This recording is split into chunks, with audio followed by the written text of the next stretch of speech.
Welcome to our channel easy কুকিংয়ে আজকের recipe গোলাপ জামুন। আমার বাসায় প্রচুর মিষ্টি পছন্দ করে আর আমাকে মিষ্টি তৈরি করতে হয়। আমি অনেক ধরনের মিষ্টি রেসিপি ইউটিউব থেকে ফেসবুক থেকে দেখেছি, সব ধরনের রেসিপি ট্রাই করেছি। এই রেসিপিটা আমার কাছে পারফেক্ট মনে হয়েছে, যেখানে নিজেরও কিছু আইডিয়া আমার এখানে অ্যাড করতে হয়েছে। যেহেতু আমি বাসায় মিষ্টি তৈরি করে থাকি আর এর জন্য আমার কিছুটা অভিজ্ঞতা আছে মিষ্টি তৈরি করলে কোন রেসিপিটা পারফেক্ট হচ্ছে। আর এই গোলাপ জামুনের পারফেক্ট রেসিপিটা আপনাদের সাথে শেয়ার করছি এই জন্যই, যেহেতু আমি এটা তৈরি করে খুব খুশি হয়েছি।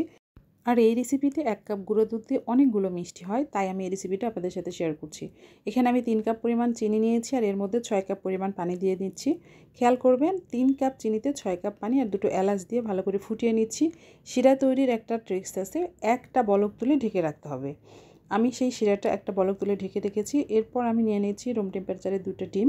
অবশ্যই ডিমগুলো রুম টেম্পারেচারের হতে হবে। এর সাথে দিয়ে নিচ্ছি 2 চা চামচ পরিমাণ তেল, খাবার তেল যেটা সয়াবিন তেল, 2 চা চামচ পরিমাণ চিনি, 2 চা চামচ পরিমাণ পানি।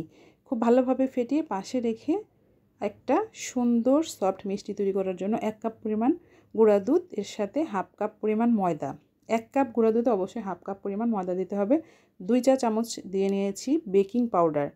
2 চা চামচ বেকিং পাউডার, গুঁড়া দুধ এবং ময়দা খুব ভালোভাবে মিশিয়ে নিতে হবে এবং যে ফেটানো একটা ডিমের মিশ্রণ তৈরি করে রেখেছিলাম সেটা দিয়ে হালকা হাতে নাড়তে হবে। যে কোনো ধরনের মিষ্টি আপনি তৈরি করতে চাইলে কখনোই এটাকে চেপে চেপে মেশাবেন না, খুবই হালকা হাতে নেড়ে একদম আলতো করে মেশাতে হবে। খুব ভালোভাবে মেশানো হয়ে গেলে এর মধ্যে 2 চা চামচ পরিমাণ ঘি দিয়ে আবারও আলতো হাতে মিশিয়ে নিতে হবে। খুব বেশি চাপাচাপি করা যাবে না, এবারও আপনাকে আলতো হাতে মিশিয়ে নিতে হবে। খুব সুন্দর করে এটাকে মিশিয়ে নিয়ে এরপরে যেই বোলে মিষ্টিগুলো বানিয়ে রাখবেন সেই বোলটাতেও একটু তেল বা ঘি ব্রাশ করে নিতে হবে। এরপর হাতে তেল অথবা ঘি লাগিয়ে মিষ্টির শেপ দিয়ে নিতে হবে। আমি এখানে 12টার মতো মিষ্টি তৈরি করেছিলাম। আপনার ছোটো সাইজের করলে আরও বেশি পরিমাণের হবে। অবশ্যই প্রথমে আপনি ভাগ করে নেবেন যে কয়টা মিষ্টি তৈরি করবেন, কোন সাইজে তৈরি করবেন। মিষ্টিগুলো শিরাতে যাওয়ার পর 3 গুণ ফুলে উঠবে। ডুবো তেলে ভাজতে হবে, তাই তেল দিয়ে নিয়েছি। তেলটা একদমই গরম, কুসুম গরম, একদম গরম হওয়া যাবে না। কুসুম গরম তেলের মধ্যে কিন্তু আমি মিষ্টির বলগুলো ছেড়ে নিয়েছি।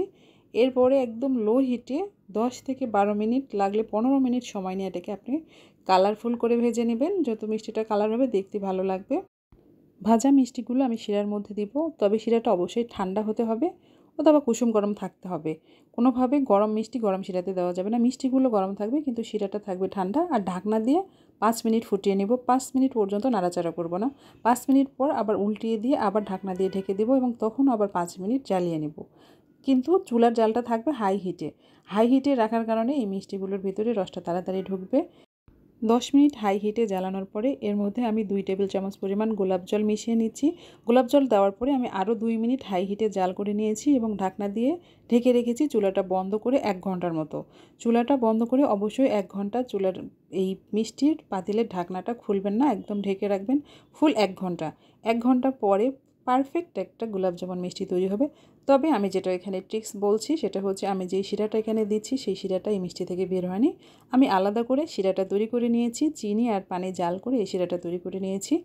চিনি এবং পানি জাল করে শিরাটা তৈরি করে সেই শিরার মধ্যে মিষ্টিটাকে ডুবিয়ে রাখলে অনেক বেশি মজার হয় গোলাপ জামুন মিষ্টিটা এবং দেখতেও চকচকে, একদম দোকান থেকে কেনার থেকে বেশি মজার।